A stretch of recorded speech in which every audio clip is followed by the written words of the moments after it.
Hi, everyone, and welcome to Grid Chats, bite-sized conversations on the hottest issues shaping our energy future.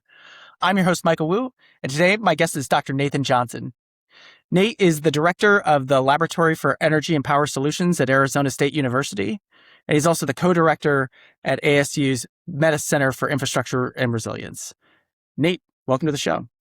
Thanks for having me. Nate, you just released a report that describes the mechanics of something that I've been saying for quite a while, which is we used to think of energy security as just secure access to fossil fuels, liquid fuels, oil specifically.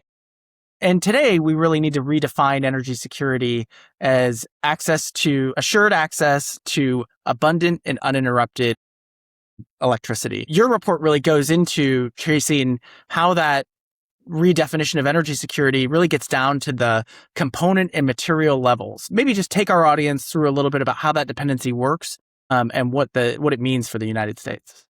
When we think about energy abundance, what that means is that you need everything everywhere as fast as possible.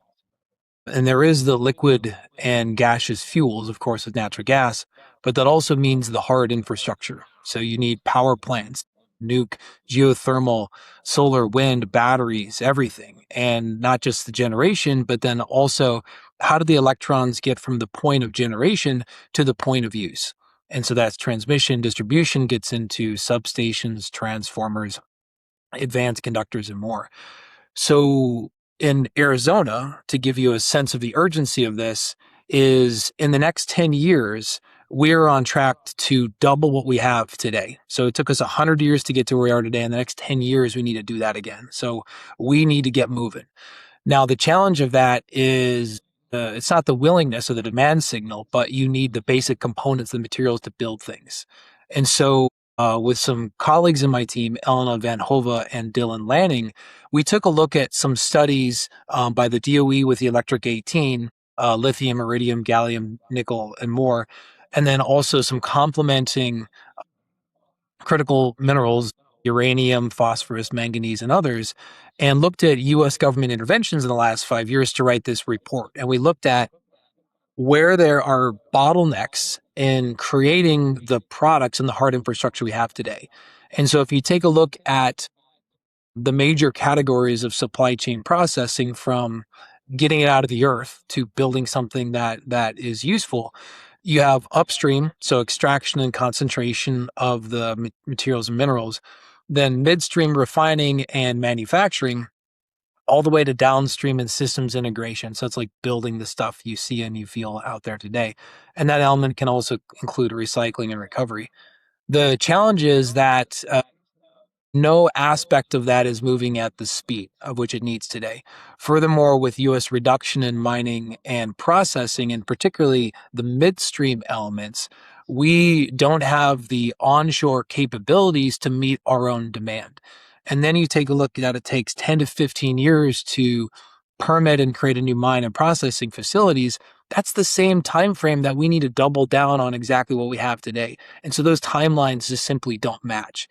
And so while there's a lot of important studies and narrative and concerns with oil in the Strait of Hormuz right now, there needs to be an analogous amount of focus and attention put on minerals processing over the next 5 to 10 years, so that in 20 years down the road, we're not facing a Strait of Hormuz based on lithium or manganese or something else. One of the things that your report directly describes is we're not doing this in a vacuum. There's a global competitive market, and China really dominates a lot of the extraction and processing for these kinds of materials. Can you just describe how China has been able to achieve this domination and what the effects are currently and will be on our energy security? That's a really good reflection. China is resource rich in many ways. As they've developed the dominance in the supply chain, they've really leaned into, in the last 2 decades, the midstream refining capability.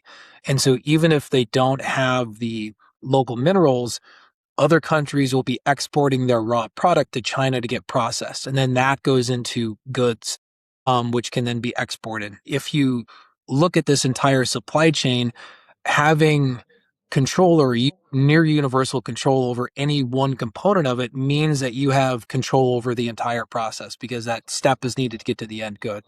So China processes over 90% of battery grade graphite, 98% of lithium iron phosphate for battery cell production, 99%, so near universal, of rare earth elements that go into magnets. And so, in restricted exports in late 2023, the Chinese government did, and then additional licensing controls in 2025 for specifically these minerals and materials that went into magnets. And you say, okay, well, magnets doesn't sound that important, but think of anything out there with a rotating mass. So you have turbines, generators, wind turbines, EV cars, and more.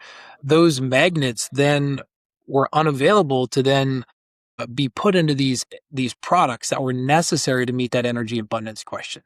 And so that's just one example of how, slowing down or changing with export controls or even costs can have a significant impact on the global economy. Nate, so what does our answer look like? So your report makes some strong recommendations about how the U.S. can have a policy response within this global competitive environment that can allow us to thrive.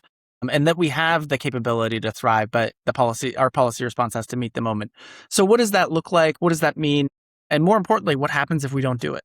Pain creates action, and the US government has been testing out new ways to address this threat or this dependency in the past few years. We've analyzed some of the US government interventions, what the private sector is doing, and what allied partners are doing to then consolidate, based on those successes, 5 strategic recommendations that we now see can be amplified and scaled through policy. And so I'll summarize those 5 briefly. Financing allied refining in frontier markets in particular, because private capital needs some security to be deployed. And so de-risking those efforts with the U.S. government through U.S. Trade and Development Agency, Development Finance Corporation, Millennium Challenge Corporation, XM, for example, and the Libido Corridor within Southern Africa and development states is an example of something that needs to be amplified and scaled. Establishing price floors, again, thinking back to the private sector's risk avoidance. If a foreign country or another group floods the market with low priced alternatives, now all of a sudden the private capital can't recover its investment and as a result isn't going to invest anymore. So establishing guaranteed price floors and furthermore providing guaranteed off takers is going to provide security for the private capital, which is necessary to unleash energy independence and abundance. Third is that technical standards in diplomacy, goods, even basic raw materials, when they're fabricated into or refined and fabricated, not all of them are made equally. So having partners and allied partners around the world make the basic materials to a specification and standards which can be utilized in the end goods products. 2 last things, circularity. So we don't recycle enough transformers and more batteries. We can recover those minerals and materials to recreate or remake new products. And then lastly is avoiding that challenge of getting trapped by rare materials directly by looking at alternative technologies for conductors, batteries, and more that avoid the entire risk to rare earth supply chains. We'll obviously include the report in the show notes, but for folks who want to dig even deeper into this conversation, where can they learn more? Please take a look at our website, leaps.asu.edu, for more information on this report. And you'll find some complementing studies on energy security, energy abundance, also links to training, advanced technologies, and we'll be happy to chat about any of those. Excellent. Nate Johnson, thanks for your time and thanks for joining Grid Chats. Thanks, Mike.